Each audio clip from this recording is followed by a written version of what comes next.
और दर्दनाक खबर है जो आपको अंदर तक हिला कर रख देगी। पहली इच्छा मृत्यु, रुला देगी आपको विदाई।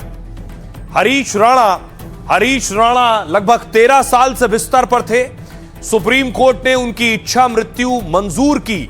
अब इच्छा मृत्यु की प्रक्रिया शुरू हो गई है। अगली तस्वीर में आपको दिखाऊं, हरीश राणा को दिल्ली के एम्स में एडमिट किया गया है, क्योंकि इच्छा मृत्यु का एक प्रक्रिया और प्रोसेस होता है। उस प्रक्रिया के तहत ही इच्छा मृत्यु शुरू होगी। एम्स में एडमिट किए जा चुके हैं, लेकिन उनकी आखिरी तस्वीर मैं आपको दिखाने जा रहा हूं, जब ब्रह्म कुमारी जी पहुंची और ये हरीश को आप देख रहे हैं। हरीश से उन्होंने आखिरी शब्द क्या कहे, सुनिए।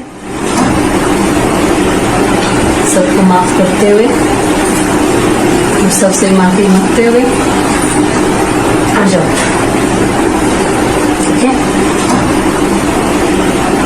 सबको माफ करते हुए, सबसे माफी मांगते हुए आ जाओ, ठीक है। सबको माफ करते हुए।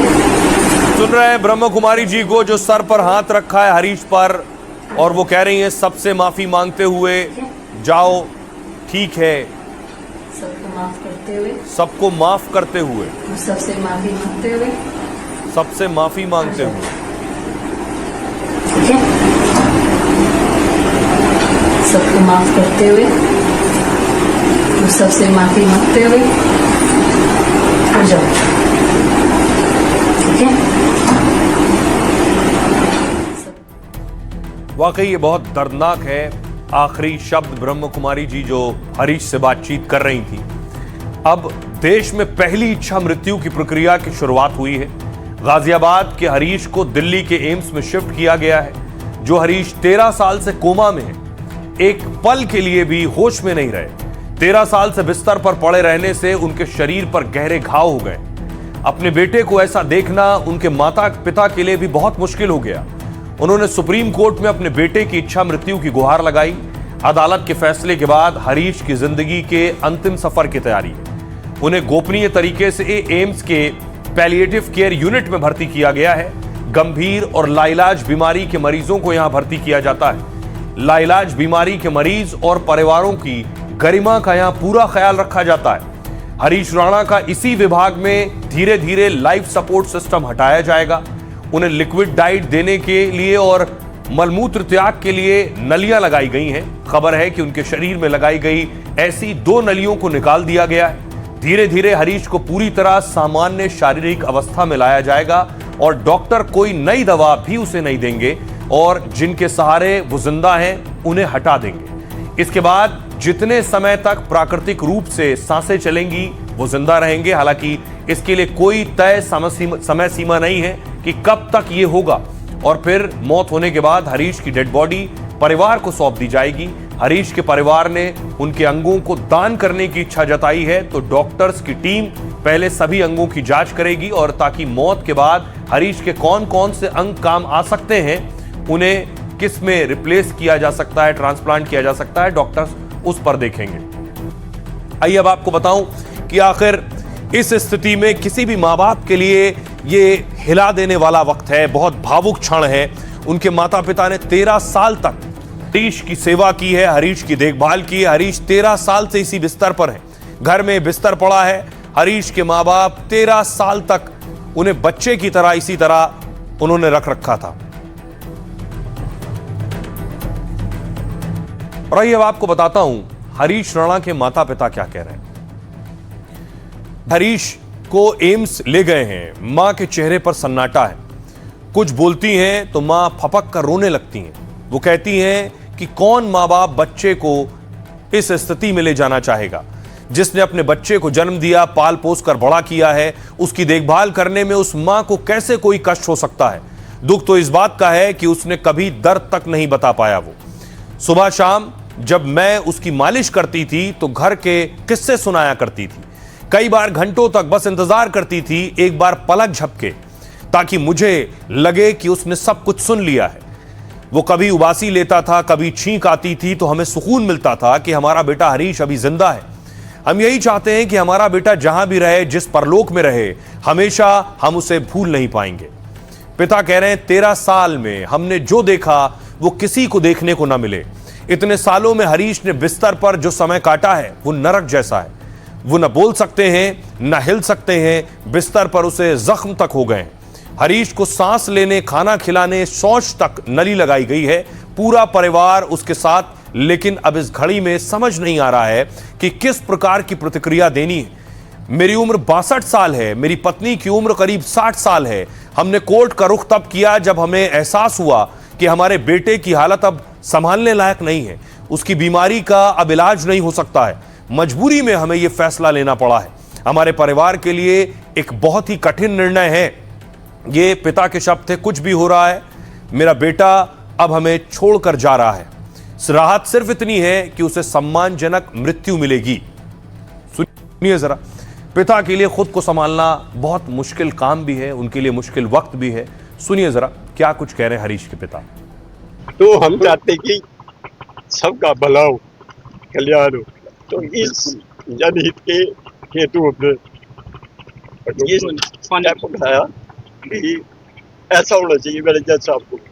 तो हम चाहते कि सबका भला हो, कल्याण हो, तो इस जनहित के हेतु हमने ये स्टेप उठाया कि ऐसा होना चाहिए मेरे जज साहब को। उन्होंने उसके बाद 15 को जजमेंट होनी थी। उसके बाद ये रूल जो इंडिया में आज लागू हुआ, ये 7 देशों में भी लागू है, जो आज ये लागू है, परंतु कितने लोगों का इसके द्वारा भला होगा।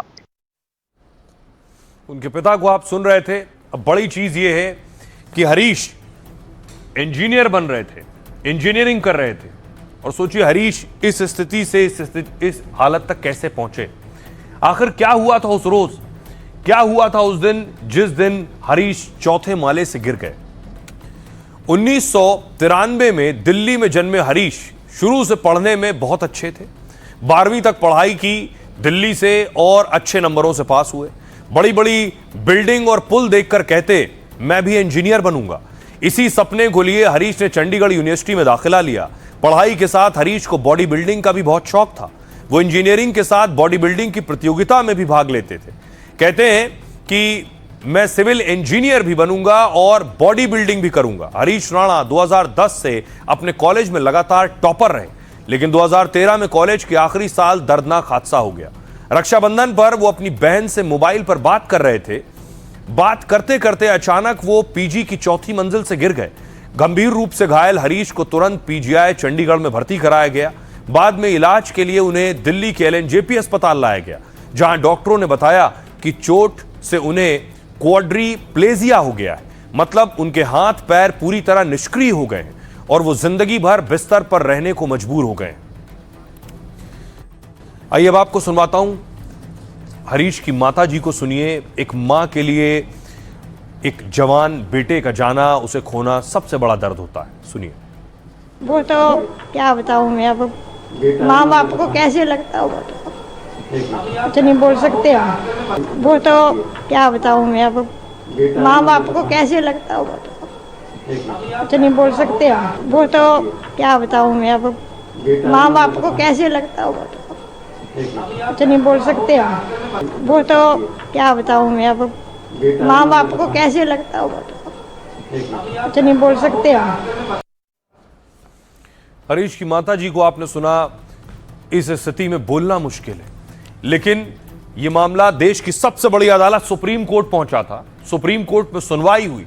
सुप्रीम कोर्ट के जज भी अपनी आंखों के आंसू रोक नहीं सके। ये जरा क्या हुआ कोर्ट में। सुप्रीम कोर्ट ने पहली बार इच्छा मृत्यु की इजाजत दी है। गाजियाबाद के रहने वाले हरीश राणा को इच्छा मृत्यु की अनुमति दी। हरीश के माता पिता ने सुप्रीम कोर्ट में याचिका दी थी और परिवार के मुताबिक बेटे के इलाज के लिए अपनी संपत्ति तक बेच दी परिवार ने। लेकिन अब आर्थिक बोझ बढ़ता जा रहा है, साथ ही बेटे की तकलीफ भी देखी नहीं जाती है। हरीश को जिंदा रखने के लिए बाहरी लाइफ सपोर्ट दिया जा रहा है। वो ना कुछ बोल सकते हैं और ना ही महसूस कर सकते हैं। हरीश पूरी तरह से फीडिंग ट्यूब पर निर्भर है। वो वेंटिलेटर सपोर्ट पर निर्भर है और रिकवरी की कोई गुंजाइश नहीं है। माता पिता ने 3 साल पहले कोर्ट से इच्छा मृत्यु मांगी थी। जस्टिस जेबी पारदीवाला और केवी विश्वनाथन ने फैसला सुनाया। फैसला सुनाते समय जस्टिस पारदीवाला भी रो पड़े। यह हमारे लिए मुश्किल फैसला है, लेकिन इस लड़के को यूं अपार दुख में नहीं रख सकते हैं। हम उस स्टेज में हैं जहां हमें आखिरी फैसला लेना होगा। सुप्रीम कोर्ट ने हरीश के परिवार की जमकर तारीफ की। परिवार ने हरीश का साथ कभी नहीं छोड़ा। किसी से प्यार करने का मतलब है सबसे बुरे समय में भी उनकी देखभाल करना।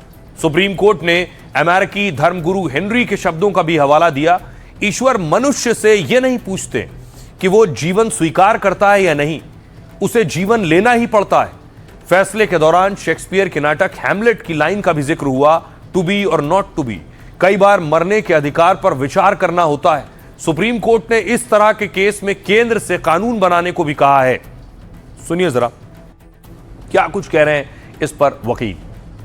इमोशनली बहुत टफ है, क्योंकि अपने ही बच्चे को अपनी आंखों के सामने मरता हुआ देखना किसी भी पेरेंट के लिए अच्छा नहीं होता, लेकिन वो 13 साल से यही होता देख रहे थे।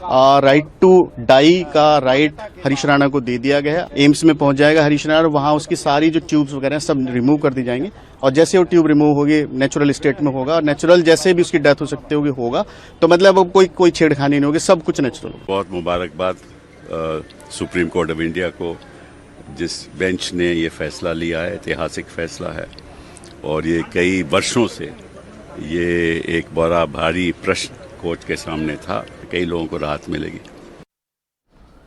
भारत के लिए पहला इच्छा मृत्यु का मामला है, लेकिन दुनिया के कई देशों में इच्छा मृत्यु दी जाती है। कौन कौन से देश हैं दुनिया के? कई देशों में, जिनमें स्विट्जरलैंड है, स्विट्जरलैंड के अलावा नीदरलैंड्स है, बेल्जियम में इच्छा मृत्यु दी जाती है, कनाडा में इच्छा मृत्यु लीगल है, ऑस्ट्रेलिया उनमें शामिल है, कोलंबिया है, स्पेन शामिल है, स्पेन के अलावा न्यूजीलैंड, पुर्तगाल और इक्वाडोर, ये वो देश हैं जहां इच्छा मृत्यु दी जाती है। अब आपको बताऊं कि आखिर इन देशों में भी अलग अलग प्रक्रिया है, किस तरह से इच्छा मृत्यु दी जाती है इन देशों में, ये आपको बताता हूं। सबसे पहले स्विट्जरलैंड। इच्छा मृत्यु के मामले में स्विट्जरलैंड को सबसे उदार देश माना जाता है। यहां का कानून अन्य देशों की तुलना में काफी आसान है। इच्छा मृत्यु के लिए लाइलाज बीमारी से पीड़ित होना जरूरी नहीं है। अगर कोई व्यक्ति अपनी जिंदगी की परेशानियों के कारण मरना चाहता है तो उसे भी इच्छा मृत्यु की इजाजत मिल सकती है। यहां विदेशी नागरिक भी कानूनी तौर पर इच्छा मृत्यु मांग सकते हैं। यहां का नियम है कि आखिरी कदम मरीज को खुद उठाना होगा। नीदरलैंड्स और बेल्जियम में देखिए, इन देशों में जिन्होंने सबसे पहले इच्छा मृत्यु को कानून बनाया है, यहां डॉक्टर खुद मरीज को घातक दवा का इंजेक्शन दे सकते हैं। हालांकि यहां के नियम स्विट्जरलैंड से ज्यादा सख्त हैं, क्योंकि इच्छा मृत्यु के लिए मरीज को असहनीय पीड़ा में होना चाहिए। मेडिकल बोर्ड को यकीन दिलाना होता है कि सुधार की कोई गुंजाइश नहीं है। इच्छा मृत्यु के लिए यहां लंबी कानूनी प्रक्रिया से गुजरना पड़ता है। कनाडा में मेड के तहत इच्छा मृत्यु का प्रावधान है। अगर कोई व्यक्ति लाइलाज बीमारी या असहनीय दर्द से पीड़ित है तो उसे इच्छा मृत्यु की इजाजत मिल सकती है। यहां डॉक्टर द्वारा जहर का इंजेक्शन लगाया जा सकता है। इस प्रक्रिया को एक्टिव यूथेनेशिया कहा जाता है। भारत में पहली इच्छा मृत्यु पैसिव यूथेनेशिया के तहत मंजूर हुई है। इसमें मरीज को जहरीला इंजेक्शन या सीधे जहर नहीं दिया जाता है, बल्कि इसके बजाय इलाज या लाइफ सपोर्ट बंद कर दिया जाता है। वेंटिलेटर, फीडिंग ट्यूब या लाइफ सपोर्ट सिस्टम हटा दिए जाते हैं। इससे इलाज के बिना प्राकृतिक तरीके से ही मरीज की मौत हो जाती है। इच्छा मृत्यु की इजाजत पाने की कानूनी प्रक्रिया काफी मुश्किल है। सुनिए जरा मेडिकल एसोसिएशन के अध्यक्ष इस पर क्या कह रहे हैं। 13 साल हो गए, फिर सुप्रीम कोर्ट ने उनको पैसिव यूथेनेसिया के लिए एप्लीकेशन किया था। मानवता को देखते हुए सुप्रीम कोर्ट के जजों ने जो उनको पैसिव यूथेनेसिया की जो परमिशन दी है, मैं उनको अभिनंदन करता हूं। उनको पैसिव यूथेनेसिया देके एम्स में दाखिल करके धीरे धीरे अपना ह्यूमैनिटी के साथ उनको मरने की जो परमिशन की दी है पैसिव यूथेनेसिया की, मैं सबको